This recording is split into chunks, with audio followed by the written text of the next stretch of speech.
Investors are looking over a slew of U.S. earnings today. Ford reported a miss, but it did point to an improvement in 2026. And Mattel shares came under pressure after it issued a disappointing profit forecast. We're joined by David Sekera, Chief U.S. Market Strategist at Morningstar. David, thanks very much indeed for joining us. Let's take a look at Ford stock. Anything interesting for you in these results? Not really. Now, first, I do have to admit my bias, towards Ford. I'm certainly positively inclined to the company. My household, I grew up with a 1966, Ford Mustang convertible. As far as the stock goes, no interest. I mean, our fair value is unchanged at $16 a share, puts it in that 3-star range, meaning it's in the range we consider to be fairly valued. I mean, they are in the midst of their turnaround. They're doing a very good job on cost controls, that allowed them to increase their EBIT guidance, for the year.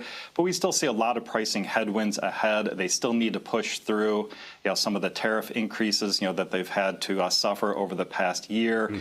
And just overall, when we look at the U.S. auto industry, we're looking for a decrease in auto sales this year. Our analyst is calling for the range of only to be 15.8 to 16 million. That's a decrease from 16.2 million. So as much as I like Ford, I just don't have an interest in the stock, and I think there's further headwinds yet ahead that the U.S. auto industry needs to get through this year.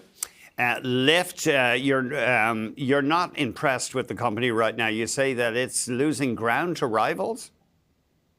Exactly. In fact, we just lowered our fair value to $15 a share from $18, after earnings. When I exclude some of the one-time items that came out, in the earnings release, the growth is definitely below our expectations. And in fact, we see them negatively diverging from some of their competitors, both on engagement and the number of rides. And that was really the reason that we cut, our fair value. So we just think that there's a lot of competitive disadvantages that they have, towards Uber. So certainly a stock that I just don't have a lot of interest in at this point either. What about Mattel? That stock got hammered in the pre-market. Well, that's the understatement of the morning. I mean, last I saw, I was down, over 25%. Our fair value coming into the earnings number was $25 a share. Our analyst noted in her note that she does plan on lowering our fair value by the mid-single-digit percentage. Admittedly, a very tough holiday season, but we think the market is overreacting to the downside. We think the sell-off is too far, so we still like the stock here.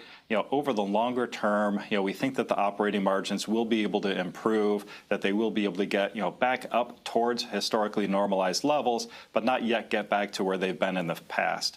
So over the long term, we're looking for an average operating margin, 13.5% over the course of the next decade. Now, historically, those were in more than mid-teen levels over the past, 10 to 15 years. So we still think that it's not going to improve back to where it was, but there is still upside, from here. So probably 10 to 11% operating margin this year, another couple of 100 basis points, yet to come. So I think this is one where it's going to take some time for the company really to prove themselves out. But overall, we still think that the company has, some of the most important brands, in the toy market in the U.S. They are investing in video games, online video games, and they've released 4 games based on venerable intellectual property, including the Uno card game.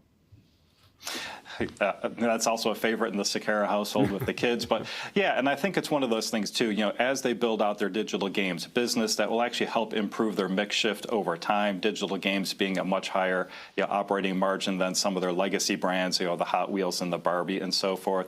So I think that's part of the reason why we expect over time that they will be able to start bringing that margin back up. It's just that it was under a lot of pressure, very tough holiday season here in the United States. In fact, if you look at U.S. retail sales, the last indicator coming out being flat was much below what our economics team was expecting for the holiday season this past year.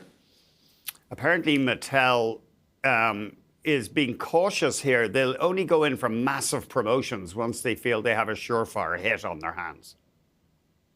Well, and I think it's one of those things, when you look at the operating margins, it's really a combination of not only the promotions, but also the tariffs this year. I think tariffs is one of those things that over the longer term, probably evens out over time. But yes, the promotional activity was probably higher, I think, than what we are currently modeling in for fourth quarter last year. That should also start normalizing over the longer term as well. And broadly on the market, just remind us of your take, or just on the S&P 500 as a whole, in record territory, as you know, David.